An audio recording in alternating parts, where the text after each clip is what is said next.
à Studio Libre en ce jeudi 30 novembre.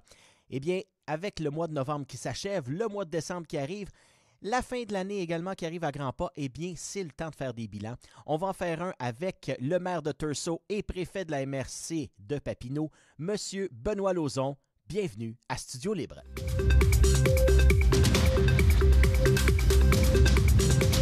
S'il y avait une place dans le livre des records Guinness pour le maire le plus fier de sa ville, je pense que mon prochain invité aurait certainement le diplôme.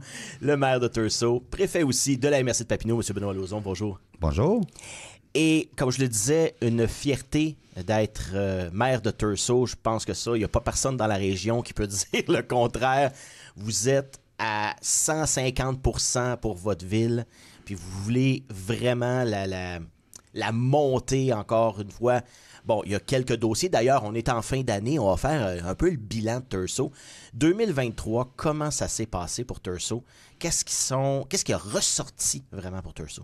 Ben, je dirais le développement résidentiel va encore très, très bien chez nous, même si on sent à travers la région de l'Outaouais un petit ralentissement. Chez nous, on le ressent pas encore. Le développement résidentiel va super bien. Mais ce que je dirais, c'est encore le dossier de la papetière qui tient l'attention, mon attention et l'attention du conseil municipal, là, fermé depuis 2019, mais c'est un dossier qu'on travaille énormément fort.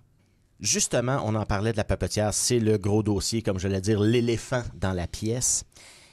Il y a eu beaucoup de rumeurs depuis les 4 dernières années. À peu près, ouais. Et là, j'ai écrit beaucoup d'articles là-dessus, vous le savez, vous les avez lus. Qu'est-ce qui se passe vraiment? Parce que là, on a annoncé qu'il y avait peut-être un projet. On s'était parlé cet été. Puis là, vous allez me dire, j'ai peut-être de quoi en septembre, octobre, dans ce coin-là.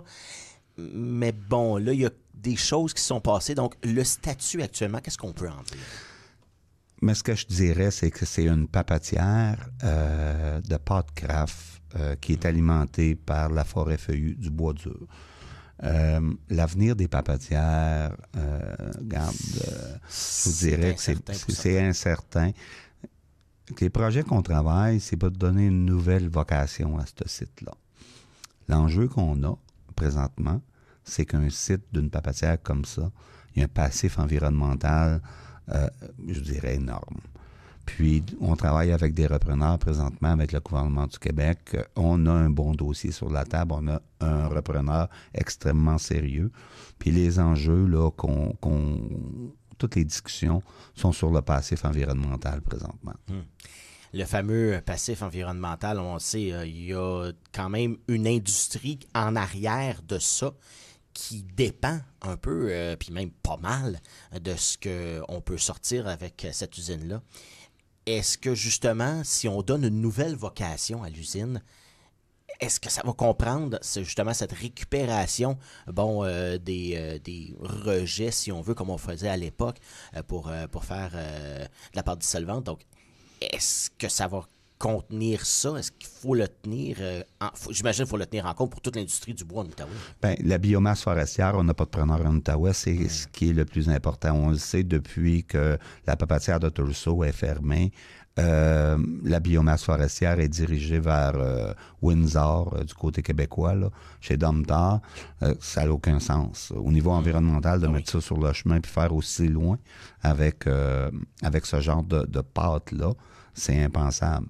Quand on pense au plancher Lauzon, quand on pense aux autres industries aussi, de la forêt, je pense à les résolus. On sait que c'est une forêt mixte, on est plusieurs joueurs en même temps. Il faut être capable d'avoir une industrie dans la région de l'Outaouais qui est capable de prendre cette biomasse forestière-là pour la survie de près de 4000 emplois au niveau de la région de l'Outaouais. C'est pas à nier comme effet que ça peut avoir sur une industrie, parce que bon, pour faire la petite histoire courte, tout ce qui est de biomasse, c'est un peu comme je disais, les rejets et compagnie, mais ça, c'est le moyen de rentabiliser toute l'opération au complet, de le rendre plus viable. On est en 2023, là. On n'est plus en 1970 où le bois était tronçonné en forêt, puis on prenait ce qu'on avait besoin dans l'arbre, puis on laissait le restant là, puis on sortait ça. Maintenant, on sort 100% d'un arbre.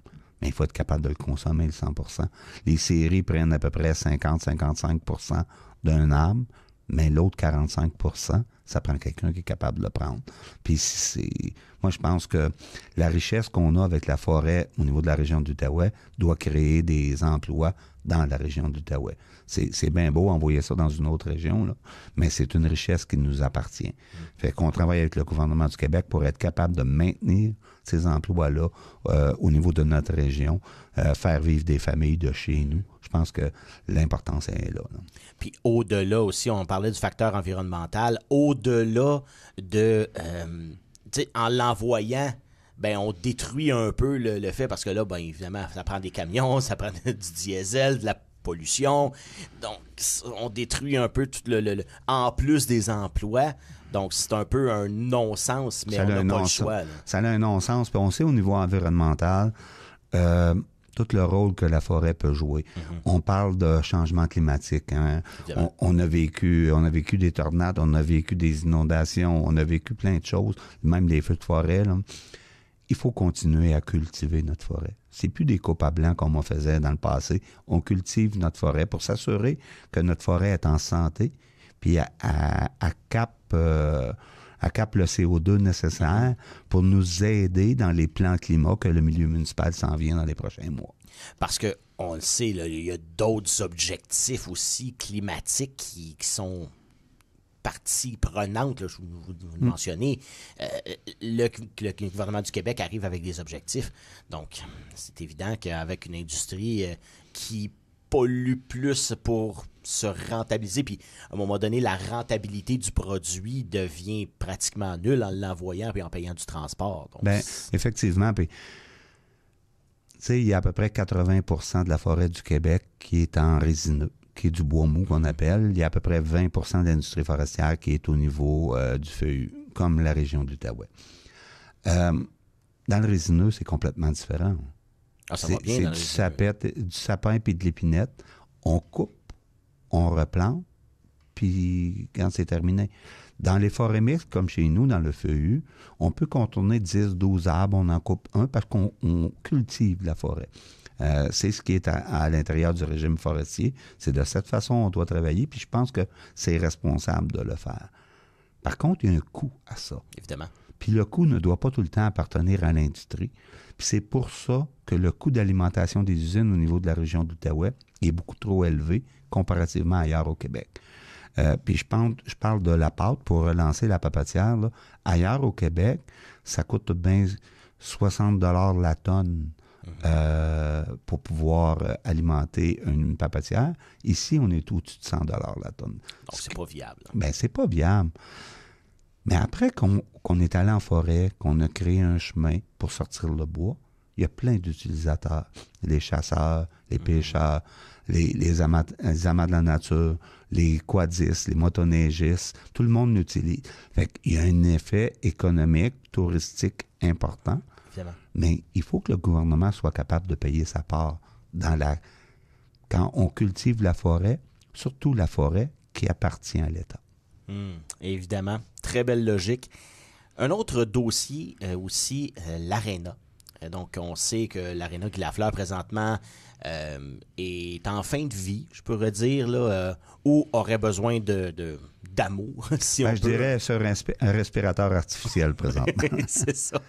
J'essayais de dorer un peu la pilule. Mais, donc, on l'a vu, on en parle depuis plusieurs années. Il me semble que ça va faire 5 ans que je suis ici, dans la région, et puis il me semble que ça fait longtemps qu'on en parle.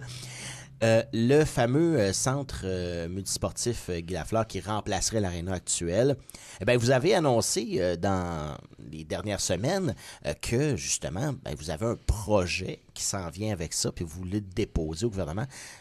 On est rendu à quelle étape présentement? Bien, on sait, là, puis oui, ça fait longtemps qu'on en parle, là. On avait commencé ce projet-là avant la pandémie. Mm-hmm. Durant la pandémie, c'était pas le temps de partir sur un projet. On l'avait mis de côté. Après la pandémie, on a relancé le projet. On sait qu'il y a eu le décès de Guy. Mm-hmm. On sait aussi que le premier ministre a dit publiquement qu'il fallait sauver l'aréna Guy Lafleur, qu'il fallait faire quelque chose avec ça. Il l'a dit dans des entrevues publiquement. qu'on a travaillé notre projet. Il faut déposer dans le programme avant le 5 décembre. Puis c'est ce que la ville de Thurso va faire. Le projet, les plans et devis préliminaires, tout le projet est prêt à être déposé. Là, il va être déposé dans les prochaines journées. OK.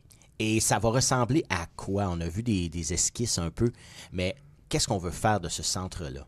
Bien, on sait qu'on parle beaucoup de l'aréna Guy Lafleur qui est en fin de vie. Oui. On a notre centre communautaire aussi. C'est le lieu de rassemblement au niveau de la population qui est aussi en fin de vie, qui a à peu près la même âge.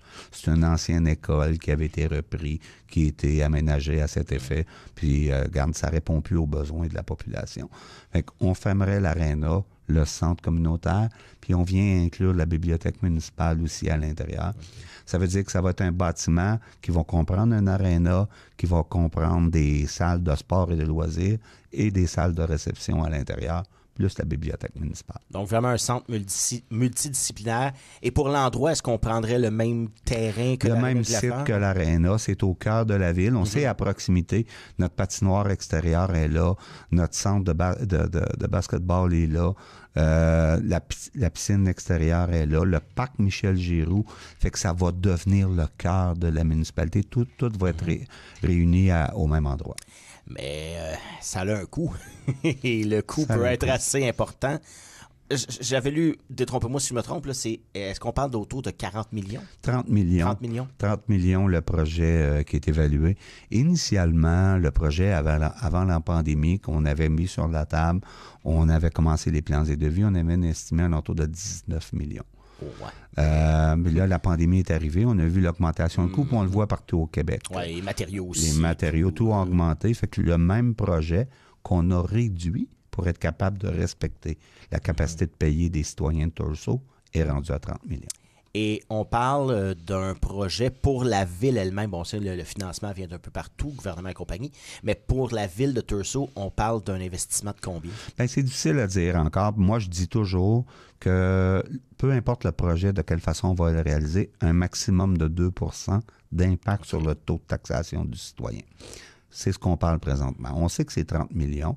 On sait que le gouvernement du Québec, c'est 66 % son programme en infrastructure en loisirs. On sait qu'on inclut la bibliothèque et une salle d'exposition pour les effets de Guy Lafleur aussi à l'intérieur. Ça fait qu'on va pouvoir déposer au ministère de la Culture. Parce qu'il y a des pieds carrés à l'intérieur qui sont au niveau culturel avec la bibliothèque.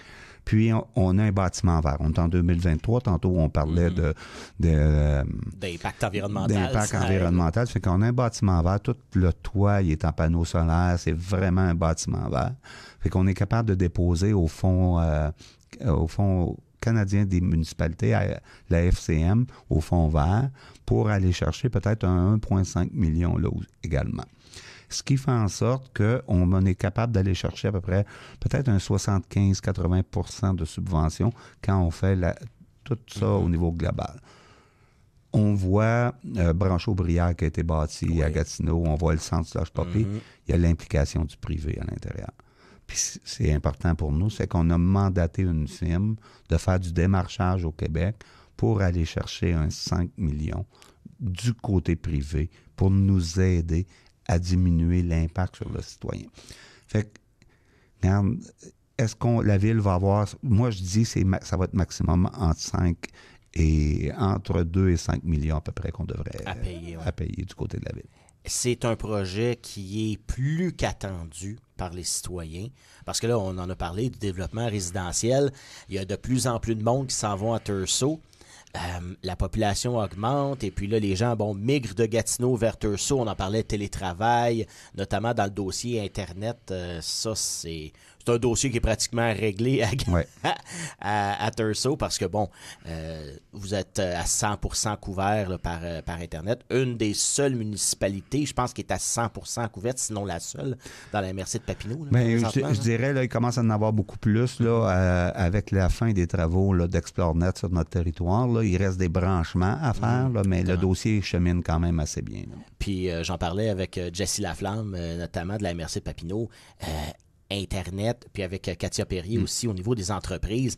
Internet, c'est un must en 2023. Là. J'ai l'impression de me dire, mon Dieu, on est-tu en 2000 encore? On parle de l'arrivée d'Internet haute vitesse. Mais non, pour certains citoyens et aussi pour les entreprises, c'est important. Oui, absolument. Puis si je reviens au centre multifonctionnel, tu disais c'est une attente des citoyens. C'est tellement important. Pour la santé d'une population. Puis Thurso, c'est une ville qui est capable d'offrir des services aux municipalités environnantes. On ne peut pas avoir tous ce genre d'infrastructure-là dans de petites municipalités. Thurso est capable d'offrir ces services-là aux autres municipalités. On dessert aussi l'est de la ville de Gatineau. Il y a beaucoup de locations au niveau de notre aréna qui vient du secteur Buckingham. Je dirais à peu près presque 40 vient du secteur Buckingham, ce qui est super important. Les gens aiment ça venir chez nous. Ça coûte peut-être un petit peu moins cher, puis c'est important. La santé du citoyen, la santé d'une société, ça passe par le sport et le loisir. Il faut être capable de faire bouger nos gens. Puis quand on regarde le budget du gouvernement du Québec, c'est des milliards, où 51 du budget est en santé. Puis qu'est-ce qu'on fait en santé? On soigne les gens, on donne des médicaments. Est-ce qu'on ne pourrait pas prévenir à un moment donné aussi? Il y a des pays dans le monde qui l'ont fait. Fait qu'ils travaillent sur la prévention, ça fait qu'ils font bouger les gens. Qui peut faire bouger les gens? C'est le milieu municipal. Quand on regarde dans l'enveloppe budgétaire du gouvernement en infrastructure, en sport et en loisirs, quand on dit qu'il y a 300 millions, puis à la dernière appel d'offres, il y a eu 2,3 milliards de demandes du milieu municipal, ça ne fonctionne pas. Fait qu'il y a un virage que le gouvernement devra faire dans les prochaines années. Je pense que c'est une décision de société de dire on va mettre en place les infrastructures, puis on va s'assurer que la population va avoir une population qui va être mieux en santé. Je pense qu'il faut faire ça. Il ne faut pas arrêter de les soigner demain matin. Il faut continuer à soigner nos gens, mais il faut les faire bouger également. C'est ça, comme je disais, la prévention, c'est souvent là qu'on va économiser à long terme. C'est une économie d'échelle. Je regardais des reportages notamment sur les pays scandinaves, la Finlande, la Suède, la Norvège. Eh bien, c'est des pays où ça fonctionne parce qu'on a penser justement un peu en amont au lieu de tout le temps ramasser les Puis au résultats, Québec, là. Je pense qu'on doit le faire. On est rendu là, je pense. Ouais. Effectivement. Moi, tu sais, tu parlais que j'étais un élu qui était fier puis qui était un bon ambassadeur de sa municipalité, puis c'est vrai. Puis j'étais à l'écoute de la population, puis c'est ce qu'on entend des gens. Les gens veulent bouger, les gens veulent... c'est tellement important d'être capable... Pas parce que tu demeures dans le milieu rural que tu mérites moins de services. Il faut être capable d'offrir les services à tout le monde au Québec de la même façon. Et Thurso étant une ville relativement centrale dans sa région, eh bien, c'est un peu... j'imagine le pourquoi qu'on se concentre à aller chercher c'est une des villes les plus populeuses après Papineauville. Donc, après Saint-André. Après Saint-André-Avelin, excusez-moi. C'est ça. J'allais dire Papineauville. Mais non, c'est ça. Donc, ça devient un centre. Puis la localisation aussi est bien, c'est bien localisé. Donc, c'est pour ça qu'on va chercher de tant d'infrastructures pour les offrir aux autres aussi, évidemment. Bien, effectivement.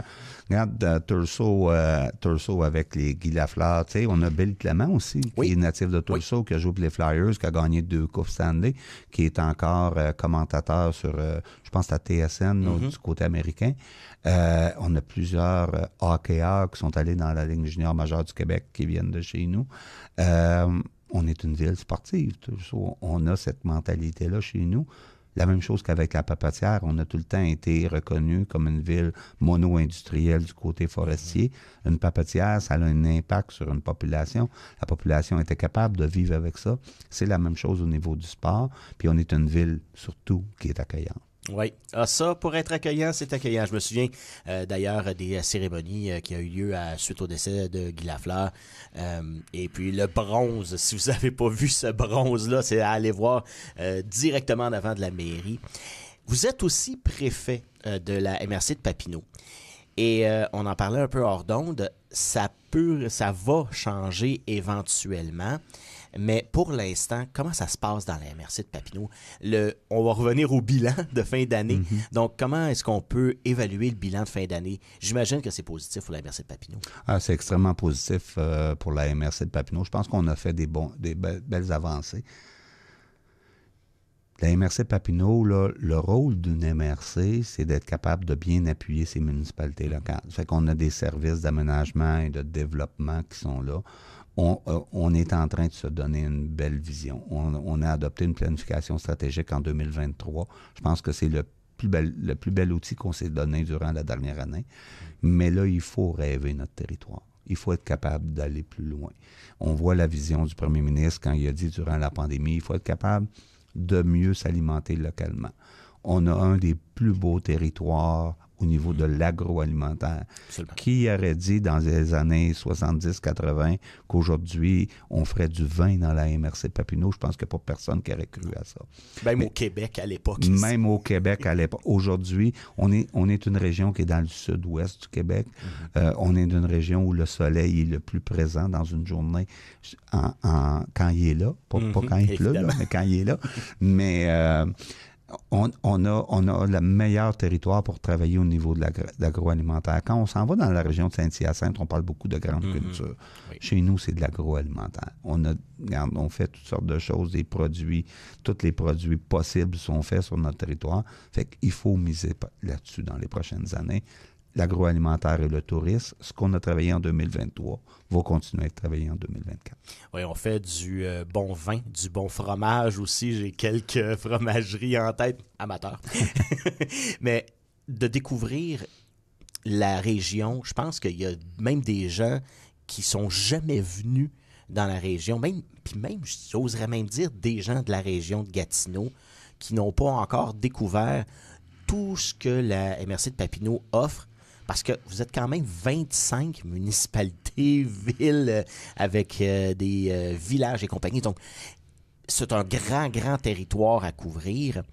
Puis, on offre beaucoup de choses. Même moi qui explore depuis longtemps, j'en trouve encore des nouvelles petites choses, puis des nouveaux producteurs. Donc, j'imagine que les gens, quand ils viennent, le feedback que vous avez, qui viennent de l'extérieur, ben, ils disent, mon Dieu Seigneur, on pensait pas qu'il y avait ça si près de Montréal, par exemple. Oui.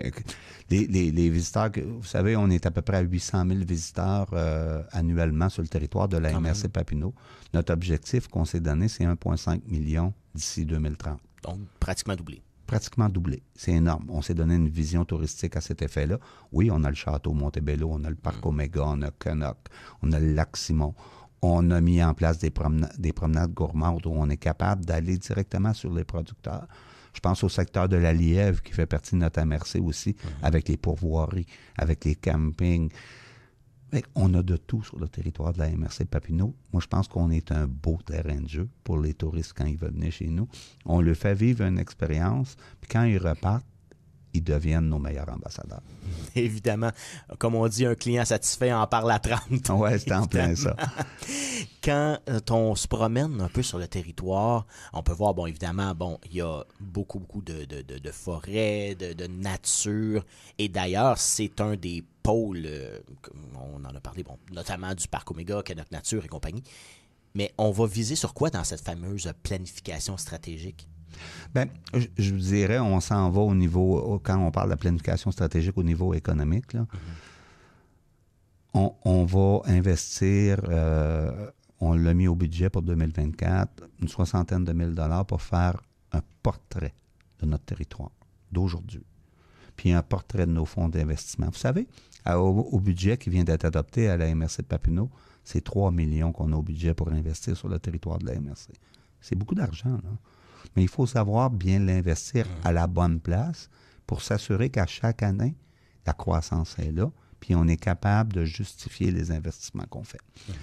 Le portrait, à mon avis, j'ai hâte de le voir, mais je pense qu'on va parler beaucoup de tourisme et d'agroalimentaire. Ça va être la vision qu'on va se donner. L'industrie forestière, c'est un must, comme on dit. Elle va tout le temps demeurer présente sur le territoire. On a les planchers Lauson qui sont là, qui sont une des plus grandes entreprises privées au niveau employabilité sur le territoire de l'Outaouais. On est chanceux de les avoir. On va continuer à travailler l'industrie forestière. Mais l'industrie forestière, c'est pas seulement un dossier Papineau, c'est un dossier Outaouais. C'est beaucoup plus grand. Mais chez nous, sur le territoire de la MRC, là, ça va être le tourisme qui va ressortir dans la planification stratégique puis l'agroalimentaire. Un dossier qu'on parlait un peu hors d'onde, parce que là, bon, ça se trame et puis ça va se faire, j'imagine.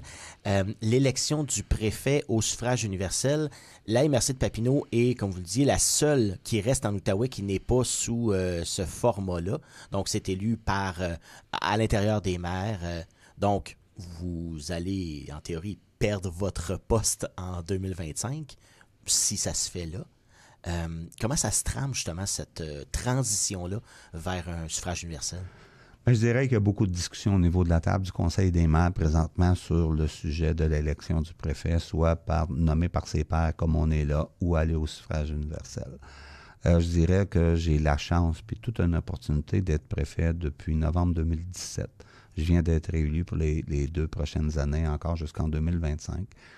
Moi, je dirais que depuis 2017, là, les dossiers politiques que nous envoie le gouvernement du Québec ont doublé à travailler. Donc, la tâche a doublé aussi. Hein? La tâche a doublé. Mais avant tout, je suis maire de la ville de Thurso, puis j'ai beaucoup de travail au niveau de la municipalité. Il faut continuer à faire avancer la municipalité. Mais à la MRC, c'est des dossiers qui sont importants. Puis présentement, du côté administratif, l'administration de la MRC travaille beaucoup trop de dossiers politiques. Il faut faire ce changement-là. Il faut que le politique ait son impact. Il faut faire avancer des dossiers. Puis je pense que c'est une excellente décision d'aller vers ça pour aller plus loin avec notre MRC. On peut dire qu'on peut avoir les visions qu'on veut, les rêves qu'on veut augmenter à 1,5 million de visiteurs puis qu'on veut développer économiquement. Là. Ça prend du monde pour le faire. Ça prend du monde pour le faire. Merci beaucoup, M. Benoît Lauzon, maire de Thurso, préfet de la MRC de Papineau, d'avoir été avec nous. C'était toujours un plaisir. Toujours un plaisir pour moi aussi.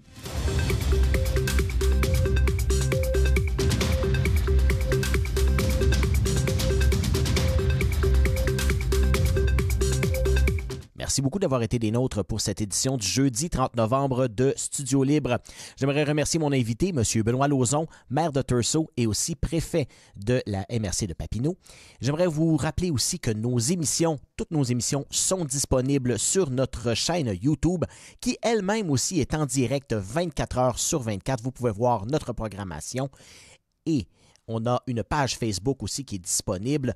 TVC Basse-Lièvre, très facile à vous abonner et à suivre, de même que notre chaîne YouTube aussi, TVC Basse-Lièvre. On est tous sur le même nom. Et j'aimerais vous dire que nous allons être de retour mardi prochain pour un autre Studio Libre. Bonne fin de semaine!